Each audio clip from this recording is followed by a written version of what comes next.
माँ शेरा वाली मैया की जय। आप सभी को नवरात्रि की हार्दिक शुभकामनाएं। सर्व मंगल मांगल्ये शिवे सर्वार्थ साधिके शरण्ये त्र्यंबके गौरी नारायणी नमोस्तुते। जय माता दी। दोस्तों नवरात्रि आरंभ हो चुका है। माता रानी का आगमन हम सबके घर में हो चुका है। माता रानी अपनी कृपा हम सब पर बनाए रखे, यही कामना है। आज मैं आपको इस वीडियो के माध्यम से बताने वाली हूँ कि माँ दुर्गा ने शुंभ निशुंभ, महिषासुर और रक्तबीज का संहार कैसे किया। अगर आपको इसकी पूरी जानकारी चाहिए तो इस वीडियो के अंत तक बने रहें और पूरी वीडियो देखें। दोस्तों, शारदीय नवरात्रि को धर्म के अधर्म पर और सत्य की असत्य पर विजय का प्रतीक माना जाता है। नवरात्रि सकारात्मकता का त्योहार है। यह बुराई पर अच्छाई की जीत का उत्सव मनाता है। माँ दुर्गा के भक्तगण 9 दिनों का व्रत रखते हैं और पूरे मन से देवी के 9 रूपों की पूजा करते हैं। तो आइए वीडियो की शुरुआत करते हैं।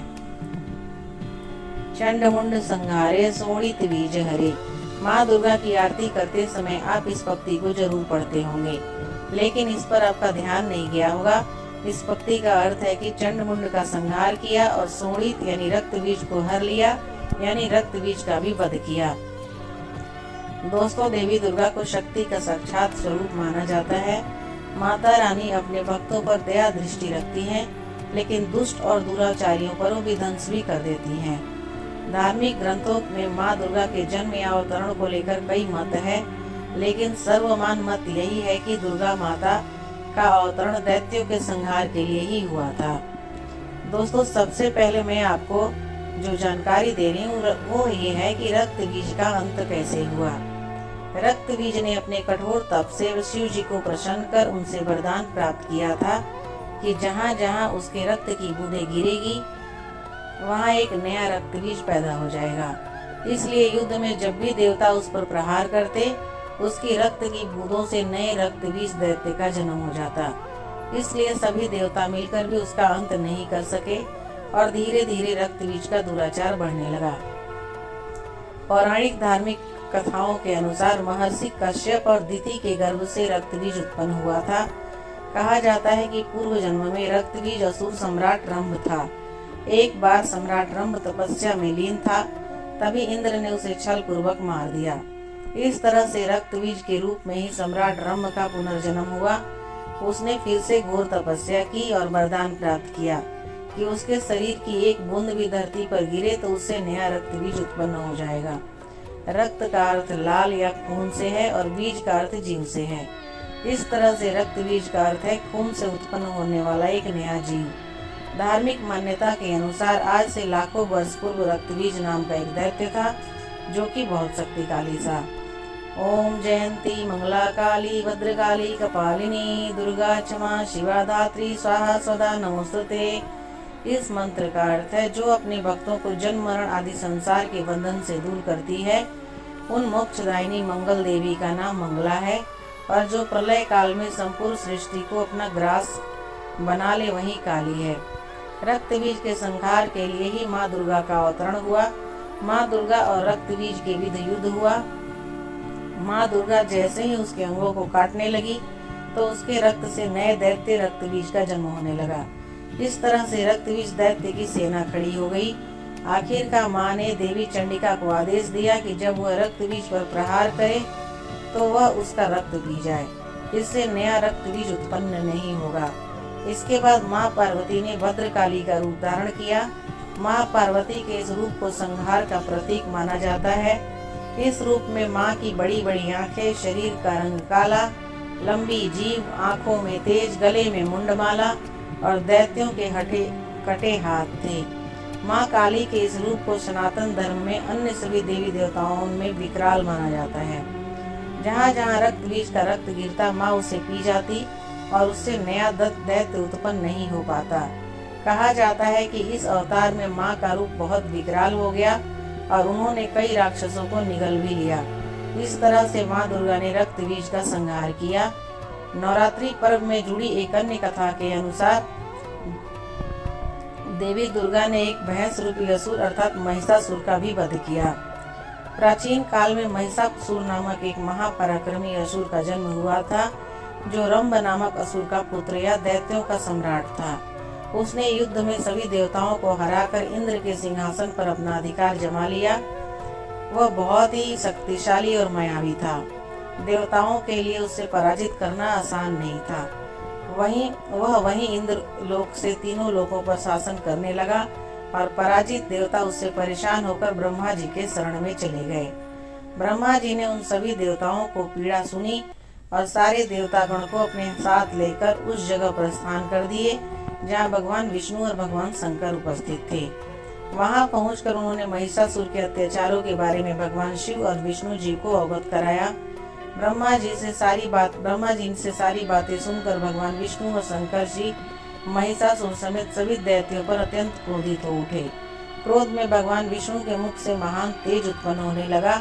इस प्रकार से भगवान शंकर, ब्रह्मा जी, देवराज इंद्र आदि देवों के शरीर से भी तेज प्रकट होने लगा। वहां सभी देवताओं के मुख से निकला तेज मिलकर एकत्र हो गया और एक महान तेज में परिवर्तित हो गया, जिससे सारी दिशाएं प्रकाशवान हो उठी, जो अंत में एक अत्यंत भीषण विद्युत के समान सुंदर नारी के रूप में परिवर्तित हो गया। वह नारी साक्षात महिषासुर मर्दिनी माँ दुर्गा थी, जिनके प्रकट होने पर देवताओं ने प्रसन्न होकर उनकी स्तुति कर उन्हें आभूषण तथा अस्त्र शस्त्र प्रदान किए। महिषासुर मर्दिनी माँ दुर्गा ने आश्चर्यजनक और भीषण गर्जना कर संपूर्ण अंतरिक्ष को प्रतिध्वनित कर दिया, जिसकी वजह से तीनों लोगों में हलचल मच गई। पृथ्वी तो कांप उठी और विभिन्न लोकों के समुद्र अपनी हदें पार कर उछलने लगा। सभी देवतागण देवी की जय जयकारा लगाते हुए गदगद वाणी से उनकी स्तुति कर रहे थे, जिसके अद्भुत शब्द को सुनकर दैत्यों ने अपने अपने हथियार उठा लिए। उन्हें समझ में आ गया कि एक भीषण युद्ध दस्तक दे रहा है। महिषासुर सभी दैत्यों को साथ लेकर उस शब्द को लक्ष्य करके उसकी तरफ दौड़ पड़ा। जहाँ पहुंचकर दैत्यों ने देवी दुर्गा का एक ऐसा रूप देखा, जिसमें देवी के चरणों के भार से पृथ्वी दब रही थी और उनके प्रकाश से तीनों लोग प्रकाशित हो रहा था। उसके बाद दुर्गा माता ने त्रिशूल, गदा और शक्ति की वर्षा कर बहुत से महादैत्यों का संहार कर डाला। दैत्यों की सेना में हाथी, घोड़े और असुरों के शरीर से इतना रक्त गिरा कि वहां कई रक्त कुंड बन गए। जिस तरह आग तिनके के ढेर को जला देती है, वैसे ही दुर्गा देवी ने थोड़ी ही देर में सारी दैत्य सेना का सफाया कर दिया। देवगण हर्षित हो गए और देवी दुर्गा पर पुष्प की बारिश करने लगे। अब महिषासुर भैंसे का रूप धारण कर देवी दुर्गा के श्वास से उत्पन्न हुए गणों को त्रास देने लगा। उसके बाद वह देवी दुर्गा के सिंह पर भी झपट पड़ा, जिसे देख देवी के क्रोध का आक्रोश बढ़ गया। महिषासुर उग्र से उग्रतर हो अपने खुरों से पृथ्वी को खोद, सिंहों से पहाड़ को उखाड़ कर दुर्गा की ओर फेंक रहा था। साथ ही साथ गरज भी रहा था। उसके बेग से पृथ्वी में दरारें पड़ने लगी और सिंहों के झटके से बादलों के टुकड़े टुकड़े हो गए। उसने बड़े बेग से देवी दुर्गा पर आक्रमण किया, परंतु देवी ने उसे पास से बांध दिया। बंध जाने पर उसने भैंसों का रूप त्याग कर सिंह का रूप धारण कर लिया। जब परमेश्वरी ने उसका मस्तक काटना चाहा, तब वह तलवार लिए हुए एक पुरुष के रूप में दौड़ा। दुर्गा ने बाण वृष्टि कर पास से उसे बांध दिया, जिसके बाद उसके हाथी का रूप धारण कर भगवती के सिंह को पकड़कर खींचने लगा। भगवती ने उसके सूंड काट डाली और जिसके पश्चात उसने दैत्य से पुनः भैंसे का रूप धारण कर लिया। उससे पहले कि वह पैतरेबाजी करते देख सारा जगत त्रस्त हो गया। देवताओं को भयभीत देखकर देवी दुर्गा उछलकर महिषासुर के ऊपर चढ़ गई और उसे पैर से दबाकर उसके कंठ पर शूल से प्रहार कर दिया। महिषासुर पुनः दूसरा रूप धारण कर आधा परिवर्तित हुआ ही था कि देवी दुर्गा ने उसको पूरा परिवर्तित होने से रोक दिया। जब वह उस दशा में भी पैतरे बदलने लगा, तब दुर्गा ने उसका मस्तक तलवार से काट गिराया। महिषासुर की बची हुई सेना सिर पर पैर रखकर भाग खड़ी हुई। इस प्रकार देवताओं को संताप देने वाला महिषासुर नष्ट हो गया। सभी देवगण देवी दुर्गा की स्तुति करने लगे और गंधर्व जयगान करने लगे। देवलोक की अप्सराएं प्रसन्नता से देवी दुर्गा के सम्मान में नृत्य करने लगी। सबने चंदन, अक्षत, दिव्य पुष्प और धूप आदि से प्रेम पूर्वक दुर्गा देवी की पूजा की और तदंतर देवताओं को वरदान देकर जगदम्बा अंतर ध्यान हो गई। दोस्तों, श्रीमद् देवी भागवत पुराण से प्राप्त ज्ञात कथाओं के अनुसार शुंभ निशुंभ का जो अंत हुआ वो मैं आपको और बता रही हूँ। श्रीमद् देवी भागवत पुराण से प्राप्त ज्ञात कथाओं के अनुसार शुंभ और निशुंभ दो असुर भाई थे, जिन्होंने भगवान ब्रह्मा से वरदान प्राप्त किया था कि वे किसी भी पुरुष द्वारा नहीं मारे जाएंगे, चाहे वह मनुष्य हो या पशु पक्षी आदि, बल्कि केवल एक महिला द्वारा मारे जाएंगे। उन्होंने यह वरदान यह सोचकर प्राप्त किया था कि वे हमेशा के लिए जीवित रहेंगे, क्योंकि वे ऐसी किसी महिला को नहीं जानते थे जो इतनी शक्तिशाली हो कि युद्ध में उन दोनों को मार सके। इस प्रकार सशक्त होकर इन राक्षसों ने संतों की प्रार्थनाओं में बाधा डालना शुरू कर दिया और उन्हें प्रताड़ित किया, और उन्हें किसी अन्य देवता के बजाय उनकी जोड़ी की देवताओं को एहसास हुआ कि वे दोनों भाइयों को नहीं हरा सकते हैं, तो उन्होंने देवी के वादे को दोहराया कि जब भी वो मांगेंगे वे उनकी मदद के लिए आएंगी। तब देवताओं ने एक साथ देवी की प्रशंसा करते हुए कहा कि वह सर्वशक्तिमान है।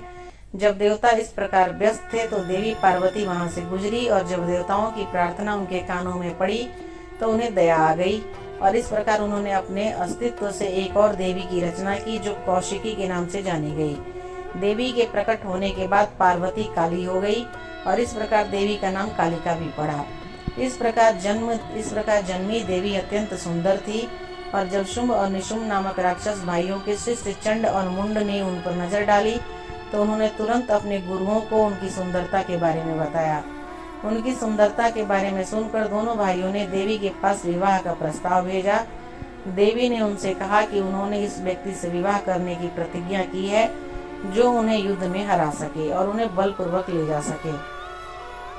इस प्रकार देवी द्वारा युद्ध के लिए उकसाए जाने पर शुंभ और निशुंभ ने पहले इस सुंदरी को हराने के लिए एक बड़ी सेना और अपने योग्य सेनापतियों को भेजा, लेकिन पराजित होने पर उन्होंने चंड और मुंड को भेजा, जिन्हें देवी ने महाकाली का रूप धारण कर पराजित किया। और इस प्रकार देवी को चामुंडा भी कहा गया, जिन्होंने असुरों चंड और मुंड का सिर काट दिया था। जैसे जैसे युद्ध अधिक से अधिक भयंकर होता गया, इस युद्ध में देवी की सहायता के लिए 7 देवताओं के शरीर से 7 और देवियां या शक्तियां प्रकट हुई। उस समय युद्ध के मैदान में भेजा गया सर्वशक्तिमान राक्षस रक्तबीज, जिसे यह विचित्र वरदान प्राप्त था कि जहां कहीं भी उसका खून जमीन पर गिरेगा वह बीज या बीज का रूप ले लेगा और उससे एक और रक्तबीज उग जाएगा। उसका बंध करने के लिए देवी ने काली से कहा कि वह रक्तबीज का खून जमीन पर गिरने से पहले उन्हें चाट लें। इस बीच देवी ने राक्षसों के सिर काट दिए। फिर सभी शक्तियों ने मिलकर निशुंभ और उनकी सेना को मार डाला और सिर्फ शुंभ को छोड़ दिया। जब शुंभ को एहसास हुआ कि वह संख्या में कम है तो उसने देवी को ताना मारा कि वह अकेले उसे नहीं हरा सकती, और ऐसा करने के लिए उसे 7 अन्य देवियों की मदद की जरूरत है। देवी क्रोधित हो गई और उन्होंने सभी शक्तियों को अपने में समाहित कर लिया और अकेले ही शुंभ को मार डाला, और इस तरह दुनिया को बुराई से मुक्त किया। दोस्तों, दुर्गा को आदि शक्ति, परम भगवती, परम ब्रह्म बताया गया है। वह अंधकार व अज्ञानता रूपी राक्षसों से रक्षा करने वाली ममतामयी, मोक्ष प्रदायनी तथा कल्याणकारी है। उनके बारे में मान्यता है कि वे शांति, समृद्धि तथा धर्म पर आघात करने वाली राक्षसी शक्तियों का विनाश करती हैं। या देवी सर्वभूतेषु मातृरूपेण संस्थिता, नमस्तस्ते नमस्तस्ते नमस्तस्ते नमो नमः। हिंदू धर्म में देवी आद्य शक्ति देवी दुर्गा या अंबिका को सर्वेश्वरी और त्रिदेव जननी कहा गया है। तो दोस्तों, शुंभ निशुंभ, महिषासुर और रक्तबीज के संहार की कथा आपको कैसी लगी मुझे कमेंट करके जरूर बताइएगा। अगर आपको मेरी दी हुई जानकारी अच्छी लगी और अगर आप मेरे चैनल पे नए हैं और अभी तक सब्सक्राइब नहीं किया है तो मेरे चैनल को जरूर सब्सक्राइब कीजिए, ताकि जब भी मैं कोई वीडियो डालूं आपके पास नोटिफिकेशन जाए।